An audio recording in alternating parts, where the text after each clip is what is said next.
Hello, Huskies, and welcome back to another episode of the Talk a Latte podcast with Christian and Jamie. I am Jamie, the International Student and Scholar Advisor in the IPS office, and I'm also joined here with Christian. Hi, everyone. I am Christian Montesinos. I'm the Director of the International Programs and Services Department at Michigan Tech, and we have a more serious topic today, definitely. We have a wonderful guest here, Rob Bishop. He's a staple here at Michigan Tech. So I'm going to hand it over to him to introduce himself, and then we can get right into it. Hi, I'm Rob Bishop, and I work in the Office of Academic and Community Conduct. My position there is the Assistant Dean for Academic Conduct, and I have the responsibility for helping faculty and students create a culture of academic integrity at the university. And so I've been in my role since 2002, and so I love to work with students and faculty and help them through the process, and I'm glad that I get a chance to talk a little bit more about that today. Thank you for joining us. And as Christian and Rob both mentioned, academic integrity is something that is very, very serious and important. So for those of us that are tuned in and listening that may not know what that is, what exactly is academic integrity? What does that mean? Well, the simple definition is students doing the right thing all of the time when they're doing their academic work, regardless of who's watching them. And so usually what we see is when the students are left to their own devices, they sometimes make some poor decisions. And so what we want to do is help them to understand that they need to be held accountable at all points when they're doing their academic work. Rob, can you give us, most of our listeners are students that are already here, who have probably seen your presentation at Life at Tech that we have, but we do have listeners that are incoming students who maybe have never heard of this language before and definitely want to come to Michigan Tech and do the best that they can without necessarily meeting you, right? What are some examples that we can show students about what exactly is academic integrity? What does academic misconduct look like? So academic misconduct would be where they're violating the academic integrity, where they are making mistakes with their academic work. And that can take a lot of different forms. And so in our policy that is under the University Senate, we have what's called cheating. And cheating can take many different forms. Now, sometimes it's where they come in with a cheat sheet and they're copying off of it when they're taking the exam.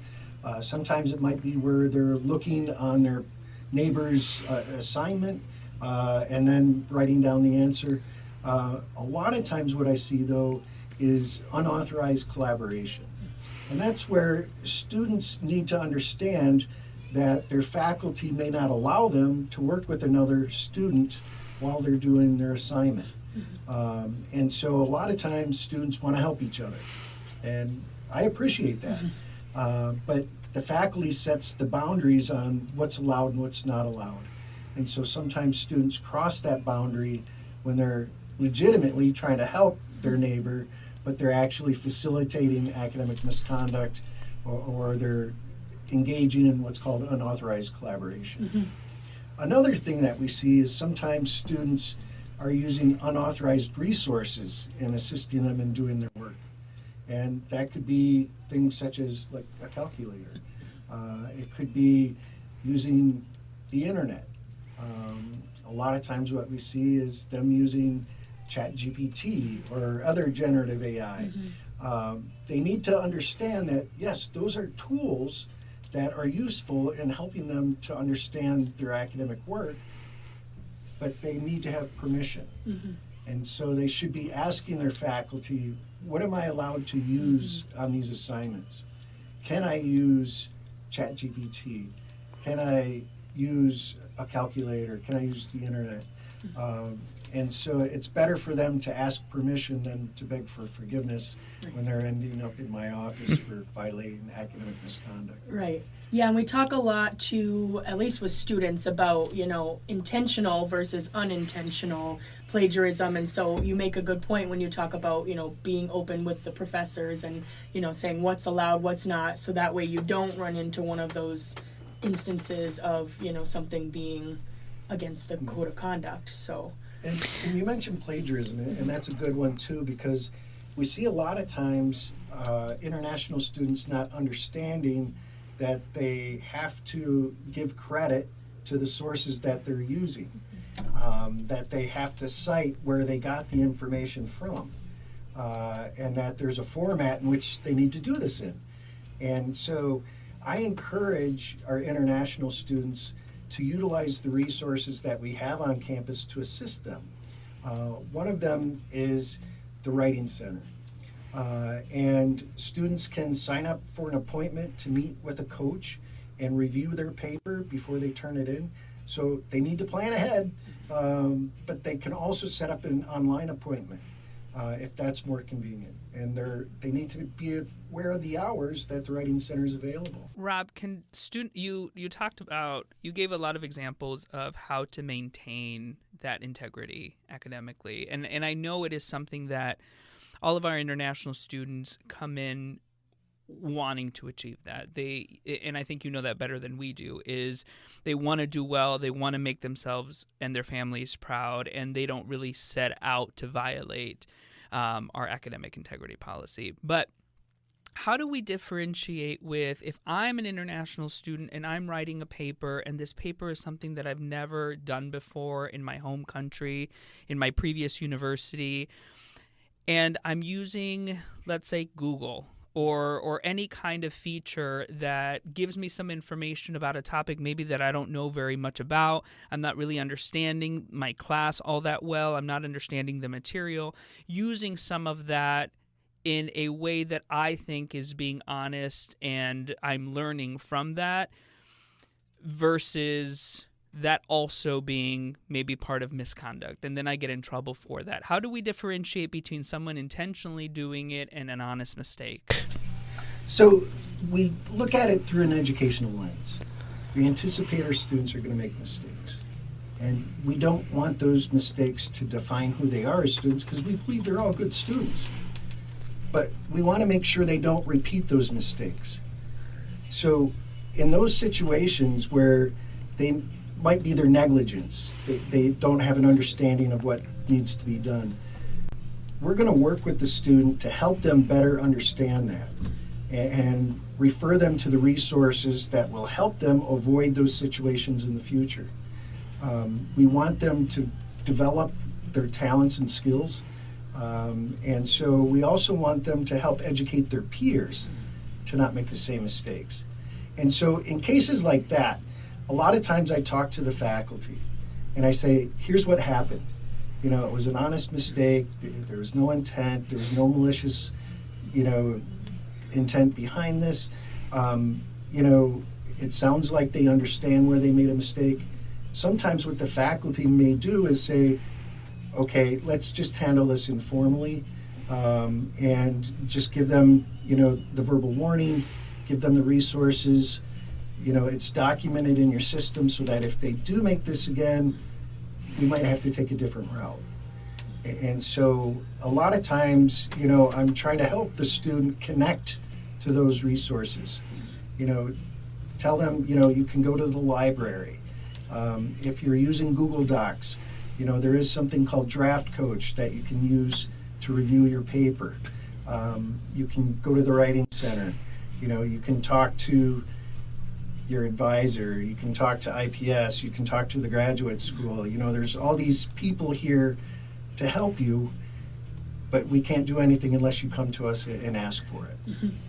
Definitely. And I know you already have talked about some of these as well, but for the students, what are some examples that you've seen in the past where, like you said, you went through the investigation, you realized it was just an innocent, mistake, but what are some things or instances where a student has violated the academic integrity rules, but it was unintentional. Like they didn't realize what they were doing. Like what are the most common, I guess, just for our, like Christian said, our new international students coming in, what's something that people might not consider, against those rules that So, it actually is?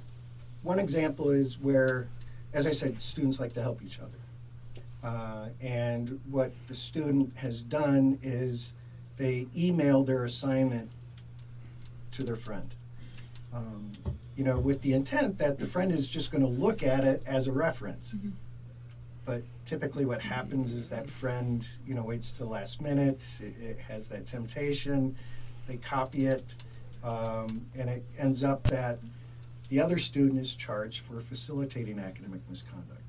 Now, it wasn't their intent that their friend was going to copy it, but they lost the integrity of their work just by handing it over and turning a blind eye.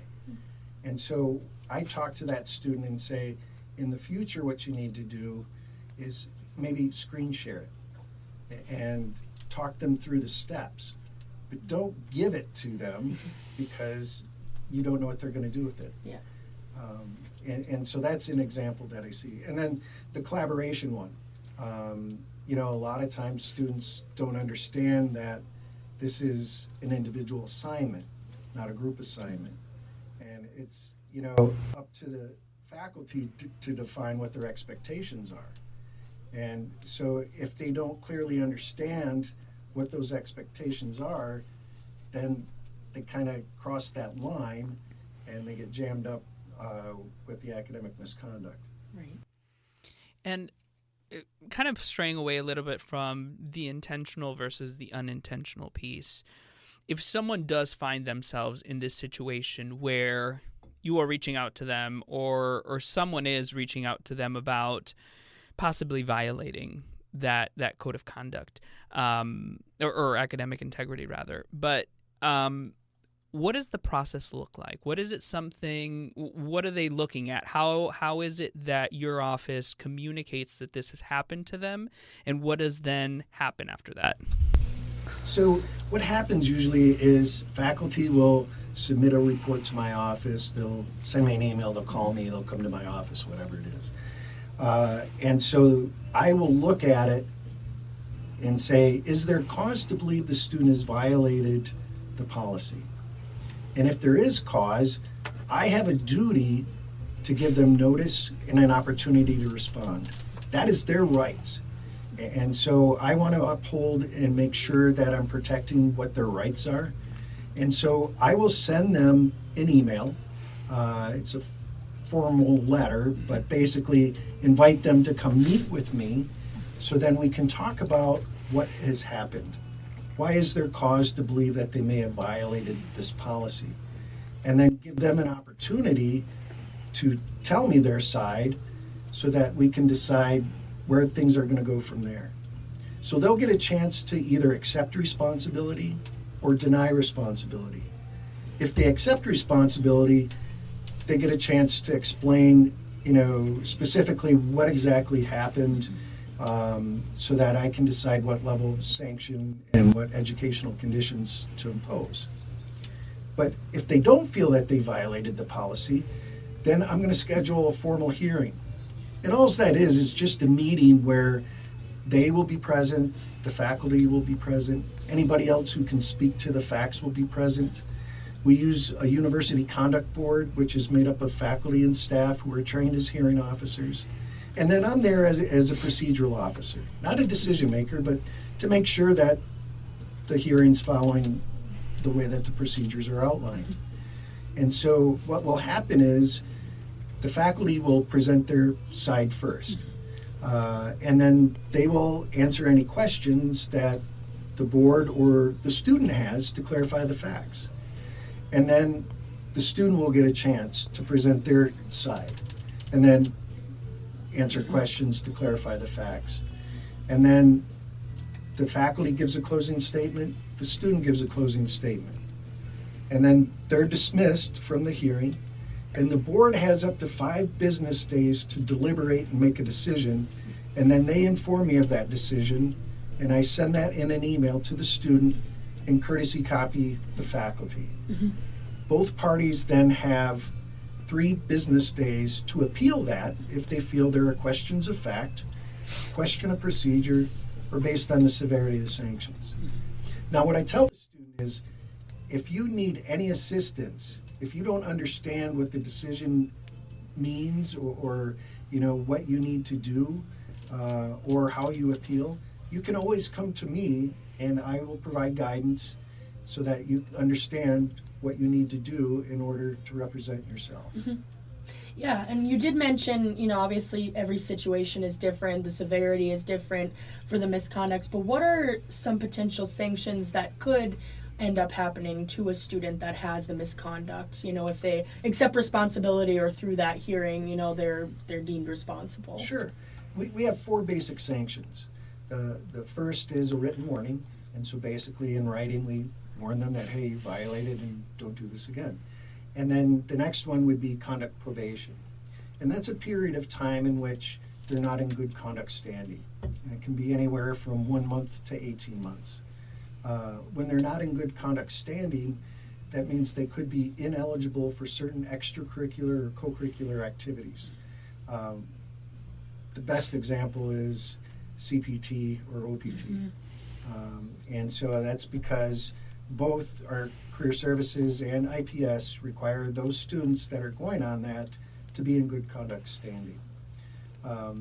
The other thing with conduct probation is, while they're on probation, if they have any further violations, it could lead to a harsher outcome like suspension or expulsion. Mm-hmm. And then conduct suspension means that they cannot be enrolled at the university for a semester or longer period. And then they're going to have to petition to be reinstated once their suspension period has expired.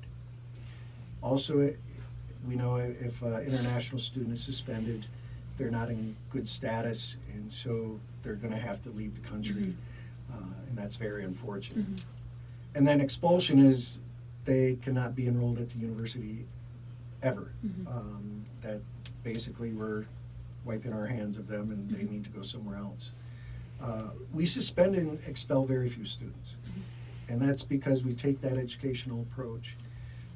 We believe our students are good, and we want to provide them that opportunity to learn from their mistakes.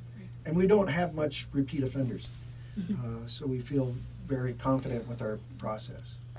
So you heard it straight from Rob's mouth that it not only affects your journey here, your academic journey here, but also your immigration status. It really is this sort of layered effect where if I think that I'm getting away with something, I end up in Rob's office doing all of this, it can have deeper consequences, like not being able to go on CPT or OPT and work, not being able to stay in the United States, not being able to stay at Michigan Tech. Rob, I always want to point out that even though we don't want students to see you coming, right, because of what a serious topic and role you play here at the university, but I never want to deter a student from also going to you as a resource in sort of taking these proactive steps of not being ashamed to ask, is it okay for me to do this? Is it okay? What resources do I have if I'm not the best writer? What resources do I have if I don't know if I can use these tools in a class? Is it fair to say, though, that even though we have an academic integrity policy, that it varies depending on the class? Is that fair to say? Yes, each faculty interprets the policy differently. And so the first place that the student should go is the syllabus and read what the expectations are. Now, a lot of times it can be very vague, and that's where they need to then go to the faculty member. I always tell students on that first day of class when they're going over the syllabus, they should be raising their hand and saying, what is your expectation when it comes to collaboration? Can I use ChatGPT? How should I cite my sources? What tools can I use to help me do my work? And so that way they can have a better understanding. And it shouldn't be just the first day of class. I encourage faculty to continually talk about their expectations of academic integrity throughout the class. Students should be doing the same and making sure they're asking. And not relying on what their friends are telling them, because sometimes the friends don't know exactly. The faculty is the expert in the course, and that's why they should be always going to their faculty. You heard that, Farida. I forgot to shout out our producer, Farida, but she is paying attention and taking notes so that she is not in this situation, even though we love Farida and she's extremely ethical and will not find herself in Rob's office. But, Rob, if a student wants to go and see you, proactively speaking, where can they find you? So I'm on the 3rd floor of the administration building in room 310. Students can always email me, and I'm more than willing to set up a Zoom meeting if that's more convenient for them. I know sometimes going into the administration building can be a little offsetting, even though IPS is located on the 2nd floor. But, I want to meet them where they want to meet me. And if that's, hey, can you meet me in the library for a cup of coffee? Can you meet me somewhere else on campus?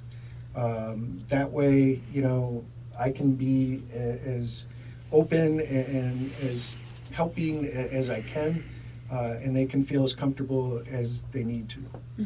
Yeah, and we always say use your resources, and like Rob mentioned, their main approach is educating, and there are many resources that you can use, so definitely be sure that you work with your faculty or Rob's office or the library to make sure you are using those resources. And another topic one that I wanted to just briefly talk about, and I don't know if Rob, you know any information with this, but obviously in the United States, the education system is different than other countries, or the expectations, and maybe our producer Farida can chime in on this as well since she's from Ghana. But have you ever come across any instances with a student that maybe had a report from their faculty that something was just completely different, how they handled things in their country, that maybe they had this misconception coming in to the United States? Well, I've seen it in plagiarism cases. And that's where, the student just doesn't have the background and understanding on how to properly write a paper and document their sources and use citations and quotations and how to paraphrase. And so, that's unfortunate, and sometimes the student may need some remedial work. And so that could be where they're going to the writing center. Sometimes we've recommended that the student maybe take an undergraduate writing course, just so that they can build those skills, because there's an expectation they're going to have to write more papers. And so we want to make sure that the student gets that knowledge and skills that are necessary for them to further their education. Rob, I want to circle back a little bit to something that you talked about, and something that I've heard you talk about in passing and at meetings is the ethical use of artificial intelligence. It is something that naturally I imagine your role is constantly expanding with the movements in technology that we have in our country. But what are some, being in a technological university, what are some of those benefits that AI can have, or ChatGPT? What are some consequences that you've seen with that? So I know that a lot of international students use generative AI to help them master the language. And so, English may not be their first language. And so in writing a paper, usually you want it to be your voice.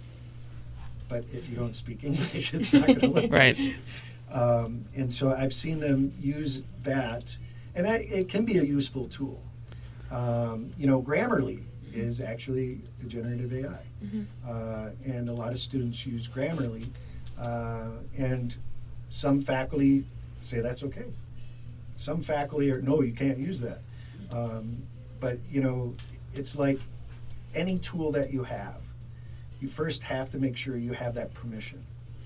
And then you need to understand what is the ethical use of that. Do I need to provide citation that I've used this? Where did I use it? And so students just need to have that conversation with faculty, because a lot of faculty aren't familiar with it and they're afraid of it. And so they just throw their hands up and say, no, you can't use it. But yet we know that it's the future. Students are using it. They're going to have to use it when they get into industry. They need to know how to master it and understand where the boundaries are. And so, it's a learning opportunity, not only for the students, but for the faculty. And we're pushing faculty to learn more about it and to engage it in the classroom so that they can have those conversations with students and help them to understand where those boundaries are, how to use it ethically, how not, to make mistakes with it. And so it's just like the advent of the calculator. A lot of faculty push back on that, and the students just needed to learn when and how and why to use that. And that's the same thing with generative AI. Yeah, and even I know examples too, like in my classes previously at Michigan Tech, people have used websites such as Chegg and Course Hero that are like these homework help sites, which could be a good resource. I think they also have like study type of stuff too, but obviously, some there's just assignments and the answer keys posted right there. So that's another example of, I'm sure, what you see often as well with homework assignments and things like that. Yeah, anytime a student wants to take a shortcut, there's a million ways for them to do that. And so we don't want them to take shortcuts. We want them to challenge themselves. And sometimes they learn best by failing. And so, there's nothing wrong with that. And so that's where, we say we anticipate students are going to make mistakes. I've got job security. But I look at it as, I'm one of the teachers on campus because I'm teaching them how to have integrity. Yeah, and we always say too, we're talking a lot about how they should be very open and talk to their professors about what their expectations are around these resources. But, I know in IPS, when students come in, say they're struggling, they're not sure what to do, we always recommend office hours and going and talking to your professor, getting the help, being steered in the right direction of, where they can help out. And that could help as well, instead of that, last minute attempt to get the answers online for your assignment. Definitely don't be afraid to reach out for help. I feel like I'm the worst person to have this discussion with, because even though I brought it up, I have never used ChatGPT because I'm deathly afraid of it. And I'm one of those people, like you said, that maybe I'm resistant to this change. But some of the tips that we definitely have had, and we will take these tips also with us to IPS, in case you don't feel comfortable going to your faculty member, in case you don't feel comfortable going to Rob initially, we have you covered at IPS too, of go to the Writing Center, try to make that appointment. There is absolutely zero shame in reaching out to someone so that you can get better clarity about what it is that you need to succeed here at Michigan Tech. So in closing, first of all, Rob, thank you so much for being here. This is such a great topic. This is such a serious topic. This is such an important topic, especially as we see that things are constantly evolving in the technological world. But what's kind of a message that you have for students that they just finished their first term, they're incoming for the fall, when it comes to how to be the best version of themselves, even though they may be coming in with some differences that we don't see in domestic students, like you said, trying to find their own voice coming from a place like Nigeria, like India, and trying to fit in, but also do that in the most ethical way so that they're not facing an issue of misconduct?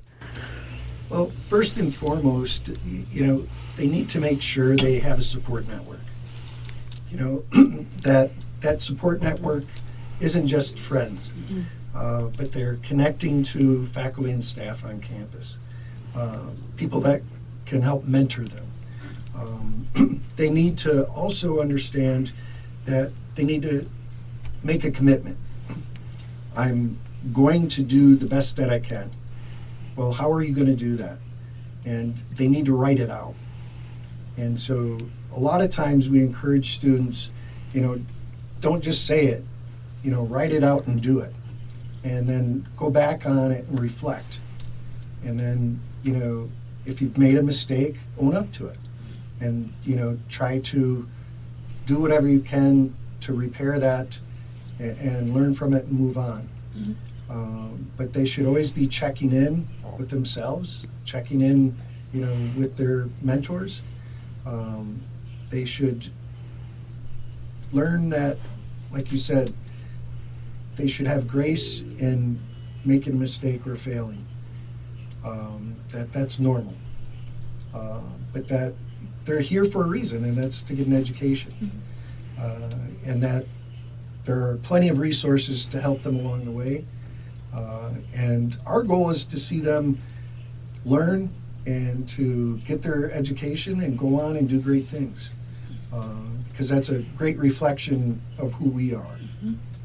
Definitely, yeah. I agree with that too, and it really is quite the example of life, right? Because they are going to go through many bumps in the road. That is not just their time here at Michigan Tech, whether they're out in industry, here in the United States, back in their home country, whatever the case may be. It really is a good message to give to students of there are going to be times in your life that you have to own up and be accountable for some wrongdoings or lack of judgment, and being able to lift yourself out of that and ask for help and resources. Yeah, and I know there is that stigma around asking for help. So many people are independent. So, we talked a lot about resources in this episode, and as much as we love that Rob has his job security, we hope that if it does happen, you take those resources and learn from your mistakes, because everyone makes them. So absolutely. Thank you so much, Rob. We really, really appreciate you coming in. And we've been doing some heavy-hitting episodes. We talked about mental health. We're now talking about academic integrity. We have coming up community conduct. So we have some really heavy-hitting